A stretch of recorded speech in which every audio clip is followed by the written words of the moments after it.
Lisa Brown, running for mayor here. Thank you so much for joining me on The Tea with Amanda Roley. It's so nice to have you here today. Thanks, Amanda. Glad to be here. Yeah, well, we'll start out. I'd like to find out what kind of tea you decided to drink today. I went with the Japanese matcha on ice. Yeah, and it's very vibrant. We went with the colorful teas today. I know, we've got good colors going on this morning. That's great.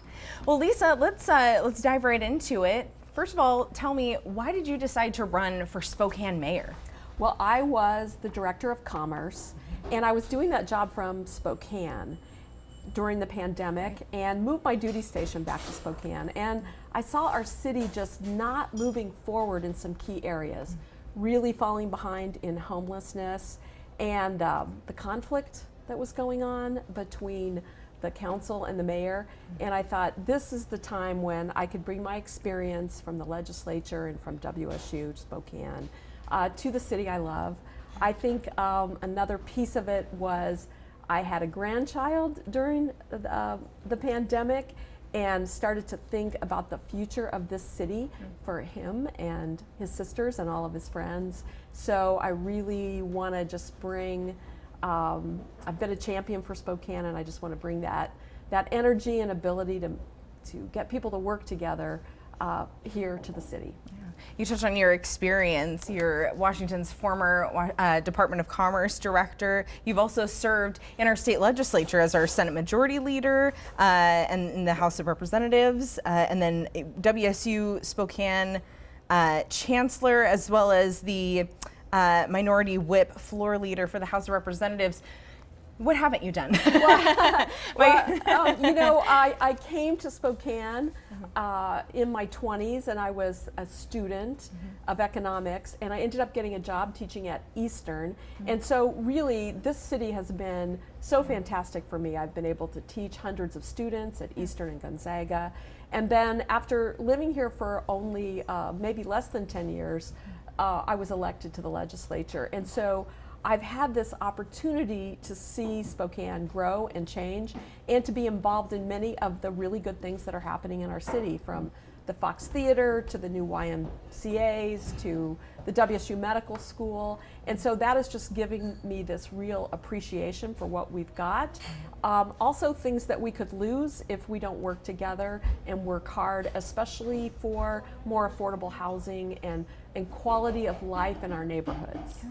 I'd like to talk about that experience a little bit more. How would you say your experience in various capacities in Washington State has prepared you for potentially being Spokane's mayor? Well, a couple of things. One is the experience in the legislature. When I was at Commerce, I noticed our city not taking advantage of some of the programs for affordable housing and for behavioral health. And so I have that familiarity with the opportunities to partner with the state. So I'd like to bring that forward. I think that we could take advantage of funding that's been left on the table to help with this affordable housing crisis. As I knock on doors, I know that people are really coping with rising rents, low vacancy rates, rising mortgage, and I'd like to bring experience to help solve that problem. The other thing is I've worked as a legislator, and I've been in the majority and the minority, and I understand that once the voters have spoken, it's time to sit down and work together. And so the conflict that I've seen, I just believe we can do better than that. The same voters that elect the mayor elect the city council, so once the election's over, it's time to work together.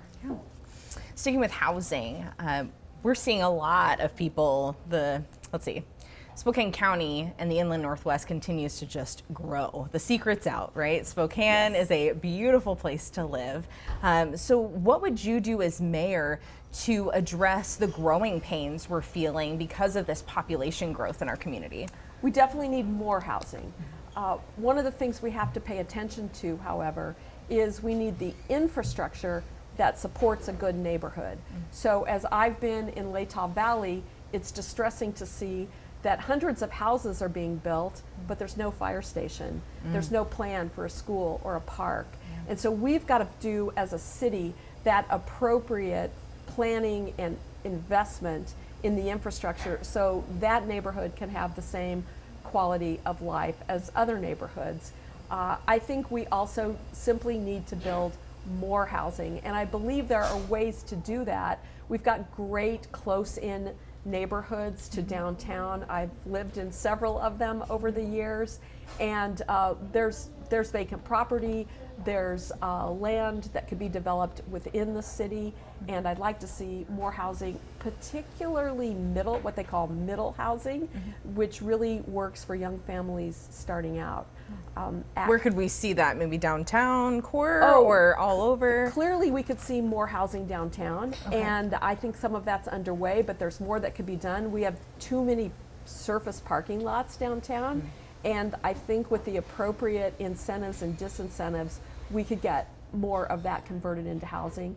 But also in our neighborhoods in East Central and West Central and on the lower South Hill, there are places where we could build more affordable housing and middle housing. And what do you mean by middle housing? Middle housing is for people who are, say, they're teachers or firefighters, and they're having a hard time affording a house in the city where they serve the public, nurses, things like that. So in a purely private sector housing market, a lot of housing tends to be built at that very high level, and that's just not affordable for many people who are starting out or who are working in those kinds of jobs I just mentioned.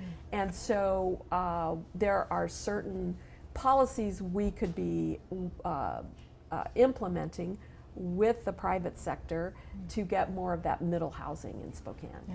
And is it fair to say you believe there is space within our community to build? We just got to be strategic about it. Absolutely. Yeah. Our population density is not that great compared to the size of the city. Now, as I said, we need to be smart about it and engage neighborhoods, because different neighborhoods have a different character.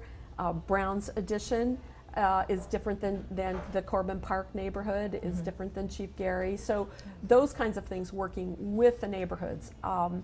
As I've been knocking on doors and meeting with neighborhood leaders and business owners, there is a feeling that the city has not paid enough attention to neighborhoods over the last few years, and they want to be engaged in creating a better future. How so? Is there a few examples you could Well, share? the neighborhood councils, some of the funds that used to go to the neighborhood councils have been pulled back, and the decisions are being made at the city level. I'd like to give those neighborhood councils more of that decision-making power. They've also said that they make recommendations like, we want traffic calming, or we need sidewalks, and they feel like their views aren't getting reflected. Or maybe they're in the city's capital plan, but the city's capital plan isn't being funded to actually get those investments off the ground. So really hearing what those neighborhoods are asking for and executing it is something you'd want to take on. Yes, and unfortunately, with the current budget situation where the city's in a deficit, the reserves have been depleted, and now they're starting to divert funds that could go to streets and sidewalks into building bathrooms at the Trent shelter. We're really not set up well for the future, and I don't think that dialogue has really been had with the public. So unfortunately, that's one of the things I'm also doing in this campaign, is sort of sounding the alarm that our budget situation is not in order, and we really need to talk with the public about how we're going to make sure we're doing the investments in the things that they want to see. I hear all the time, streets are a priority, and so if we divert funds from streets into other areas, that's going to be problematic down the road. Yeah, kind of cast a wider net. What would you say are Spokane's biggest challenges right now, and how would you address them? Well, we've already talked about the affordable housing and issue, and that connects to homelessness. Unfortunately, we have one of the higher homeless rates in the country for our population, and it's clearly connected to that dramatically rising rents and low vacancy rates as many people moved here and people were displaced. But the other issue is that we really haven't, the city administration and council really haven't planned appropriately for that homeless population. And so it's been a situation where lots of resources have gone into moving people from downtown to another place. Or from Camp Hope. Or in the case of Camp Hope, I think many people got permanent housing or emergency housing, but many people also just dispersed. Mm-hmm. And so where's the long-term plan? So that housing and homelessness issue is definitely one of the key issues. Yeah. I would say another one is clearly this budget situation, which I didn't really realize when I first got involved and signed up for this race, but as I've looked into it further, we had reserves that have now been spent. So for the last 3 years, deficits filled with one-time spending, and now we don't have those reserves, and so you're worried. I am concerned about that, and I think before the election is a good time to talk about how is that budget going to get balanced in the future. Yeah. Sticking with homelessness, I've got to ask about Camp Hope. As our former director of Department of Commerce, I want to get your take on how that homeless encampment was handled. What would you say were some lessons learned out of the formation and closure of Camp Hope? Well, when Commerce got involved at Camp Hope, no one was sure how many people were there. 500 or 600 people perhaps, lots of structures and tents and vehicles. And so it was very challenging. The legislature asked Commerce all over the state on the I-90 corridor and I-5 corridor to address homeless camps on state land by offering people an alternative and then closing the camp. When there's 5 or 6 camps and 15 or 20 people, that's one thing. But with the Camp Hope situation, it was completely out of control. Mm-hmm. So the first thing that had to be done was the creation of fencing and badging to actually identify individuals. Then they were assessed and offered services. And getting the actual housing to move them to was part of the challenge. And you're talking about the Catalyst project. The Catalyst was one of those, but also many people were given referrals to individual apartments. Sure.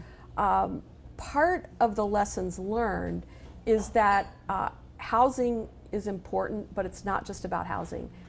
We also needed the treatment facilities, the detox facility that was created, the behavioral health referrals, so people that have either addiction or severe mental health issues could get those services.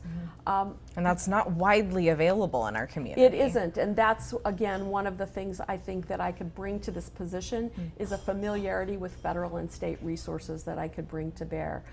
Another important lesson at Camp Hope was that people were employed who had previous experience with homelessness or addiction and had come out to the other side and were in stable situations. And they were used as navigators to help build trust with chronically homeless people, to encourage them to enter the services that they needed to enter to get on the path to stability. How did that work out, would you say, from your role? From my perspective, there was more success there than we've experienced in in the Trent shelter. For one thing, the State Department of Licensing and Department of Health came, and people were connected to IDs and birth certificates.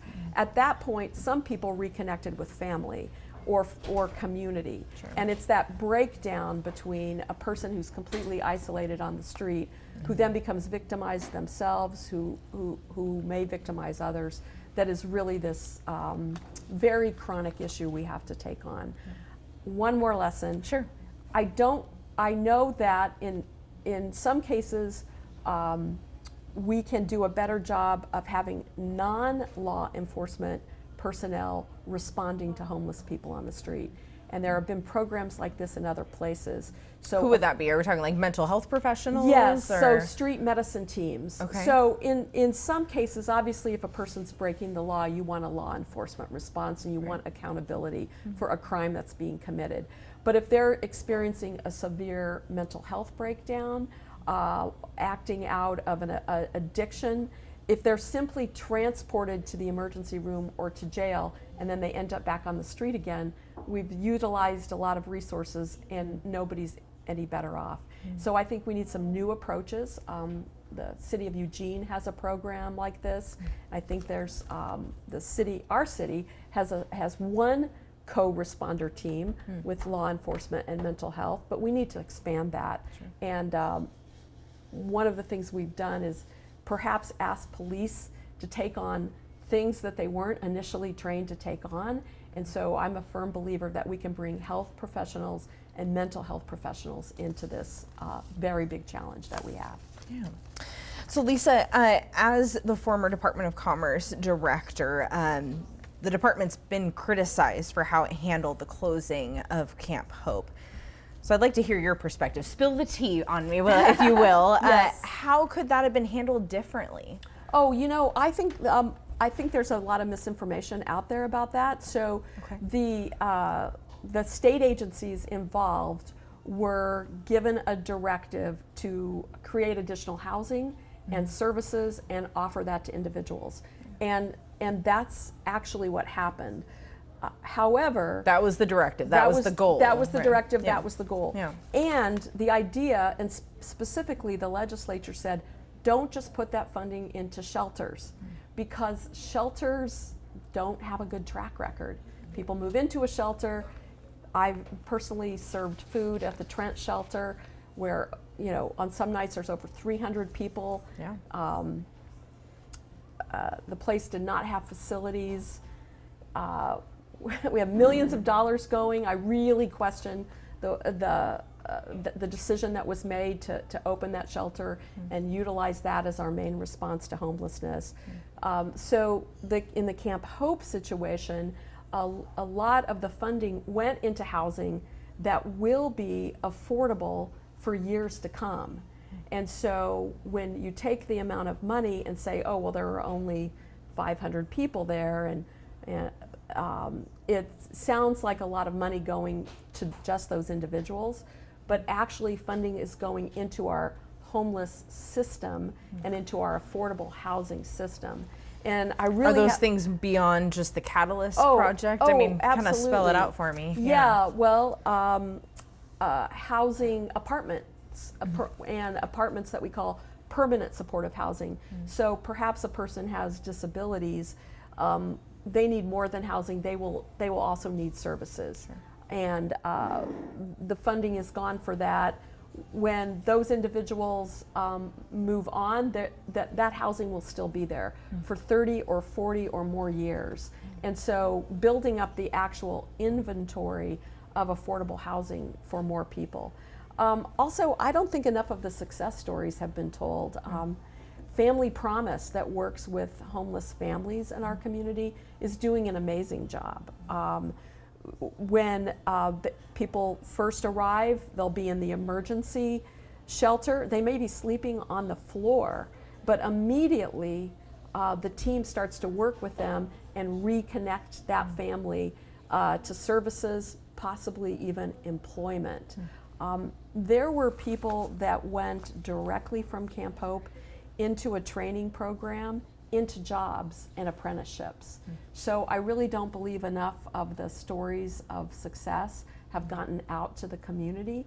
And I would like to replicate what is called a navigation center model to address homelessness when I'm mayor. I think that navigation center model, where you bring all the resources together rather than having the person have to go here and there to look for where do I get health care, where do I get a housing referral, et cetera. And I don't think anyone denies the success stories. And you mentioned the apprenticeship. There was a class of a handful of individuals who are now working individuals. But I think the biggest criticism is just how long the camp stuck around and the spillage into the community and those impacts. Yeah, the negative impacts for the neighborhood were really unfortunate.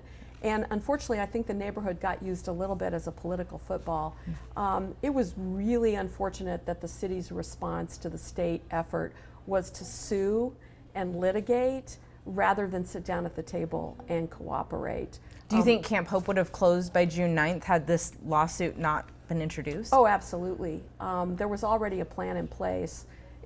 And we had communicated that with the administration. Like it would have been closed before June 9th? Oh, yes. The issue was housing and bringing the housing on board and getting the apartment referrals on board. And I will say that Commerce also put forward a contract to the city to fund the Trent shelter, but was very clear with the city that capital funding shouldn't go to a leased facility. So again, we have millions going to, the city has millions going to Trent, which the city doesn't even own. They're building facilities there with Spokane taxpayer dollars and doesn't own the facility. I don't understand why a local government would do that kind of thing.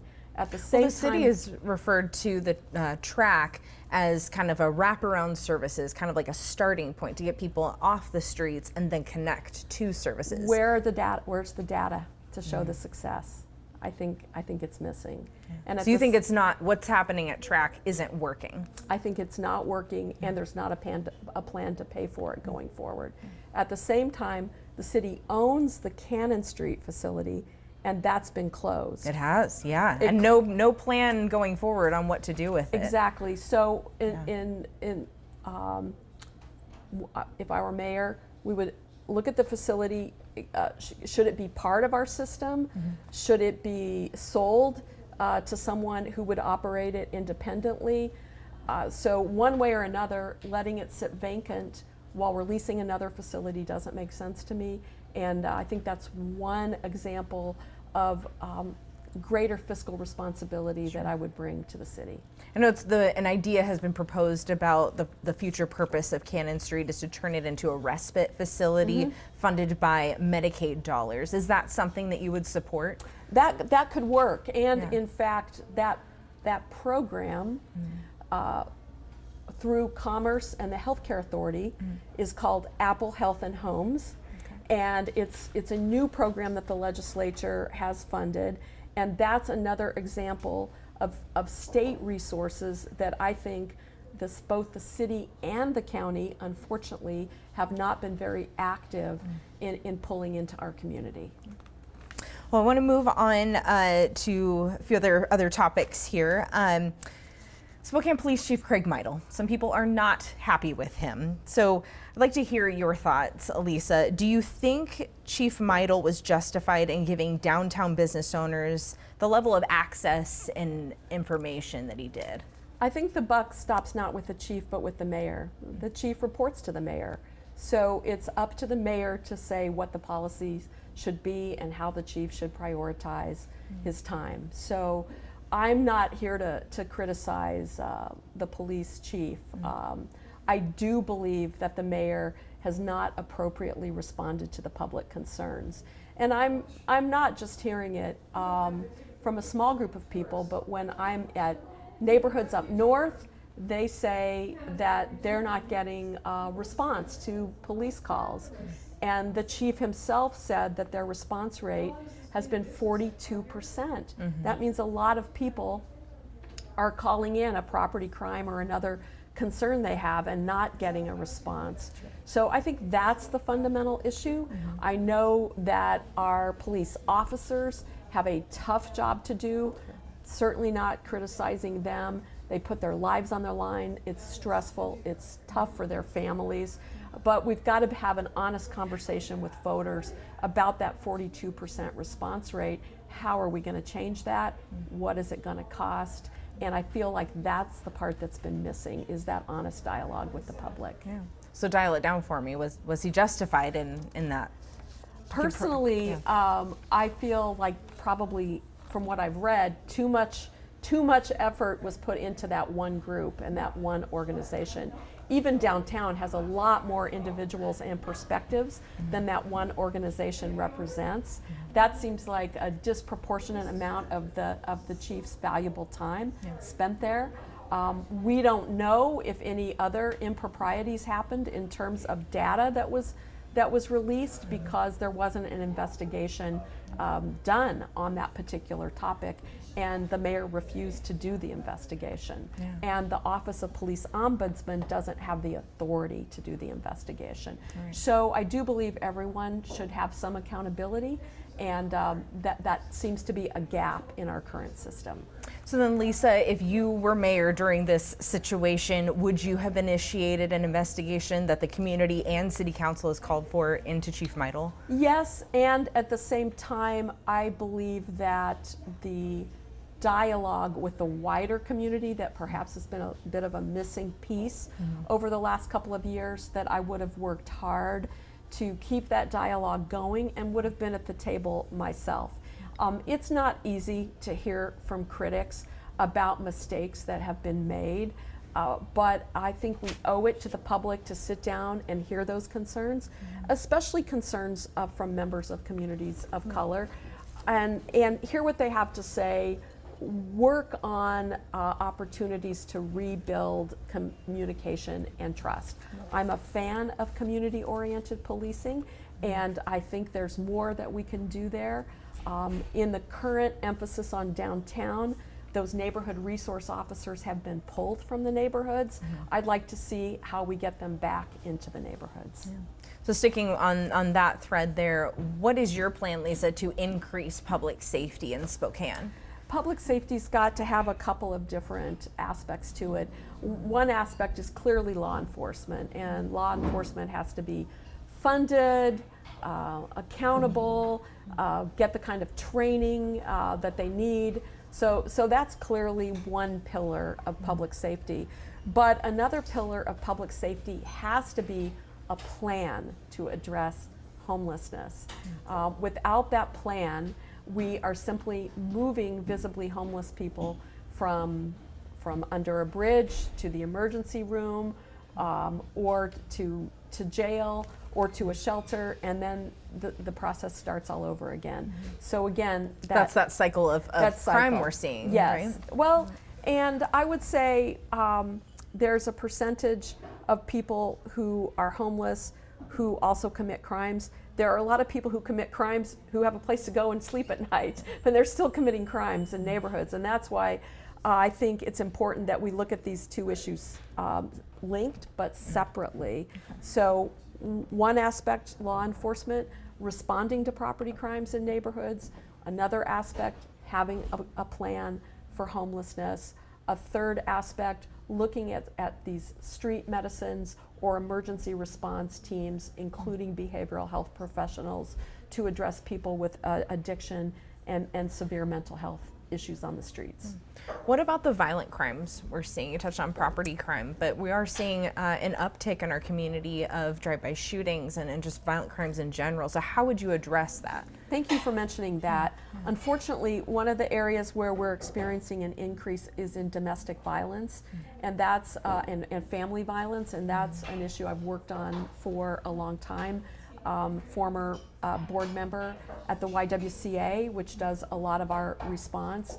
I do believe we need to address the economic insecurity and the stresses that are creating this rise in family violence, and a lot of that ends up being really unfortunate. If you look at the people who are the victims of a violent crime in our city and read the stories, a lot of times you'll see that it was a family member or an ex-family member that was responsible for that type of violence. So we definitely have to work on that. Another thing I saw at Commerce is some really interesting work with youth to divert them from bad behaviors that might. Because we are seeing a lot of young gang activity, right, among our teens. And so, for example, in Central Washington, there are some good programs that work with youth in particular. again, a commerce program that funded some of those. I'd love to see our police department maybe talk with Yakima about their experiences with this program, and maybe they want to adopt the same program that gets them into neighborhoods working with neighborhood youth. What do you say about the level of staffing of Spokane police officers? Where do you stand with that? Do you see the need to hire additional officers? Clearly, we're way understaffed. We're understaffed for a city our size, and the level of vacancies. It's really tied in with the budget crisis as well, because without appropriate staffing, millions have gone into police overtime, and that overtime wasn't budgeted for, which means that's drained the reserves and diverted funds from other purposes. Yeah. So yeah, getting right to the heart of the staffing issue. I will say that the legislature in its recent session just passed additional training funds to train more officers, specifically in Eastern Washington, in Spokane, and in the Tri-Cities. So again, this tension in which the mayor talks about Olympia being the problem, oftentimes state funding can be part of the solution. So you don't agree? Well, I believe there are a lot of opportunities to partner with the state and the federal government for infrastructure investments. And again, when our legislators bring home additional training for police officers, it's time to say thank you. Now, Lisa, your opponent has criticized you as a career politician with no actual plan to improve safety or crime in Spokane. She even has a tracker on her campaign website of how many days it took for you to share that plan. So spill the tea for me. What do you say to that? Well, it's wrong. It's false. So first of all, I think the lack of good results over the last 4 years is causing the mayor to attack me, because she doesn't have much of a record to actually. You're saying Woodward hasn't had good results with crime? She ran on crime, and crime got worse, and police response is 42%. She ran on homelessness, and it went up every year, and now we're probably in the top 10 in the country. So without a track record to run on, the only resource she has is then to do an attack. My experience is actually a strength for this job. And I would say my experience teaching economics and leadership is a strength for the job. Certainly my experience at WSU Spokane, because remember what we did there in 4 years. We built a new medical school and got it accredited, the second public medical school in our state. And a lot of people said that couldn't be done.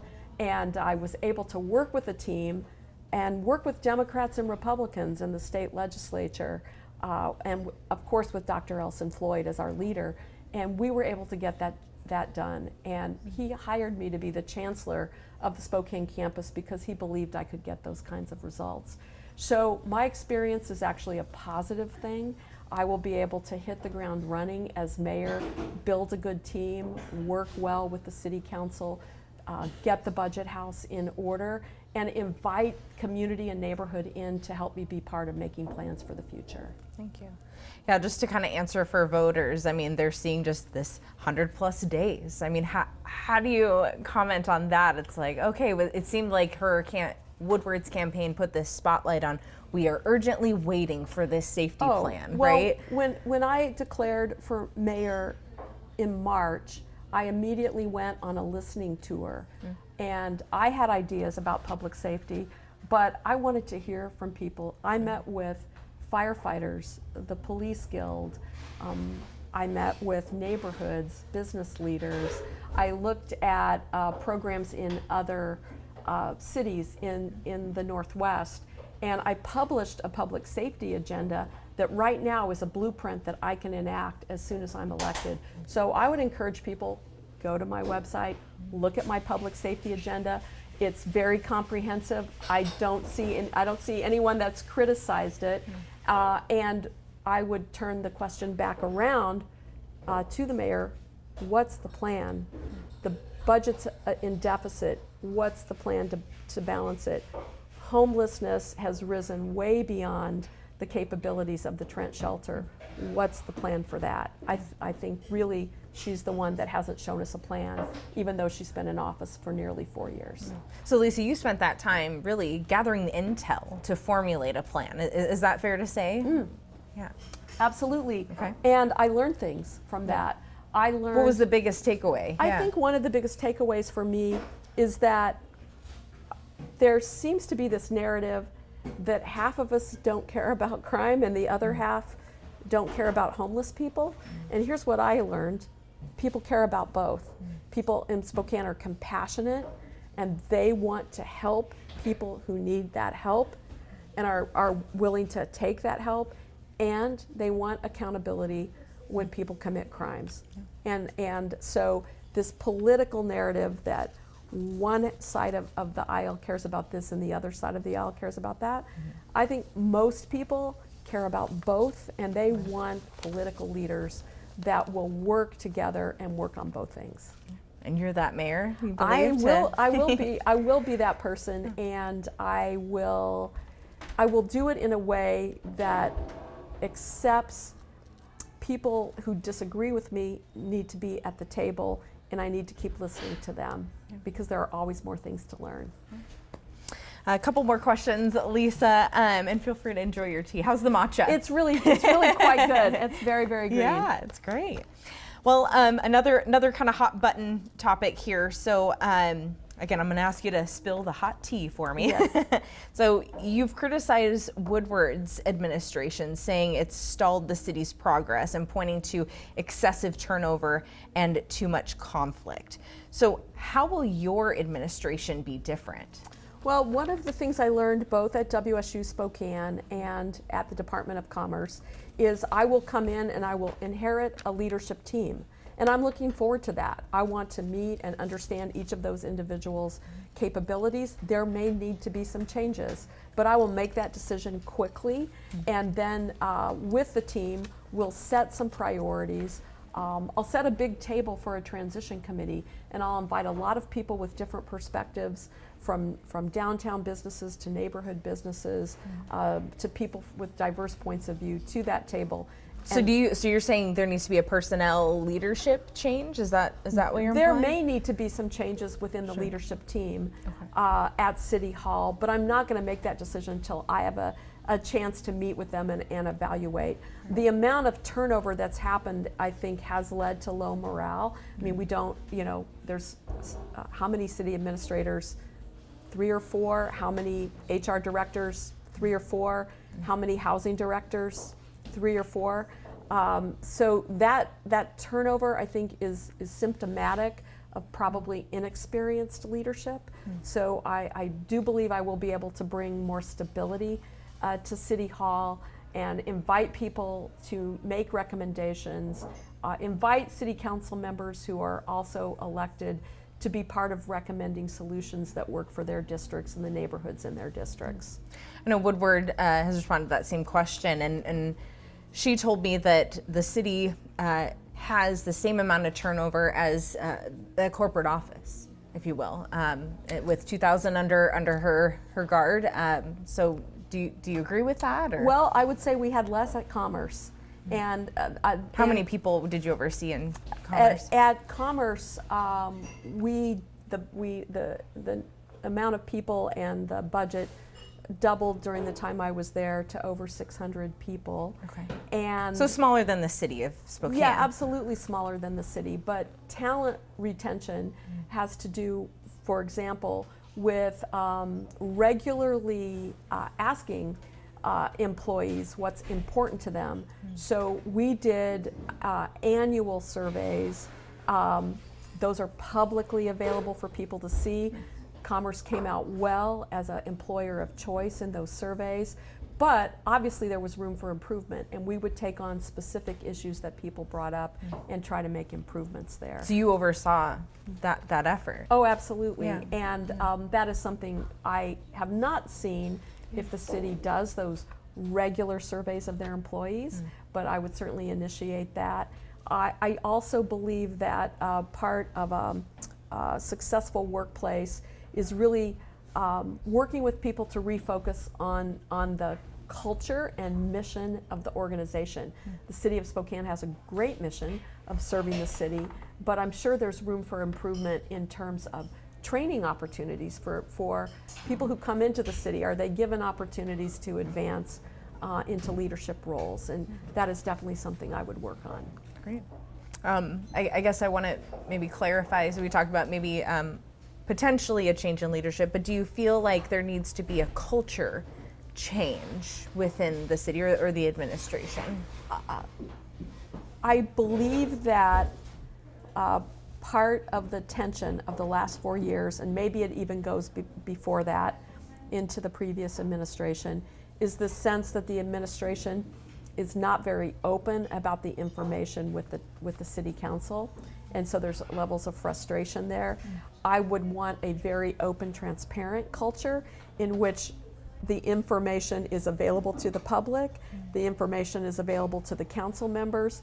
If there are problems that surface, it's not my style to say that's somebody else's fault. Yeah. It's my style to say, okay, how do we fix that? Sure. And I think that there has been that conflict and tension with city council that has made it tough for city employees who sometimes feel like they're in the middle of it. Yeah. And city employees just want to they're serving the city, they're public employees, they want to do the right thing. Yeah. And it seemed like a tale as old as time where council ends up butting heads with the administration or with the mayor's office, right? How do you see that playing out? I mean, there's always that promise that we hear in these campaigns that I will work with all council members. How will that look like if you're elected? I do believe I will work well with council members no matter who is elected. I'll give you an example. Council member Cathcart is more on the conservative side. However, he and I share a passion for fiscal responsibility. I will work with him on that. Council member Wilkerson who's running for council president, will either be city council president or she will continue in her role as a city council member.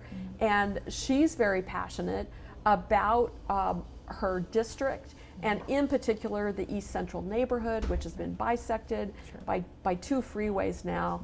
I'm excited because there is an opportunity for us to utilize Department of Transportation land and really create some great community assets in affordable housing and other things for that East Central neighborhood. So I will work with her on that, and I'm sure the same is true for every council member. Thank you for that. Wrapping up here, so Lisa, when voters go to pick their candidate for Spokane mayor, what is one thing you hope they remember about you? I hope they know that I've always been a champion for Spokane, and whether it's the Fox Theater or Crosswalk for Kids or the WSU Medical School, I am thinking about the future of this community, its neighborhood, all of our kids and grandkids. I want to create more pathways for good jobs, and I want to listen to neighborhoods and be responsive to them. I love Spokane, but I think it can be better, and I think it can be better if we work together. Well, thank you so much, Lisa, for sitting down and spilling the tea with me on who you are and your campaign as mayor. Thanks, Amanda. Yeah, good luck on your campaign. Thank you.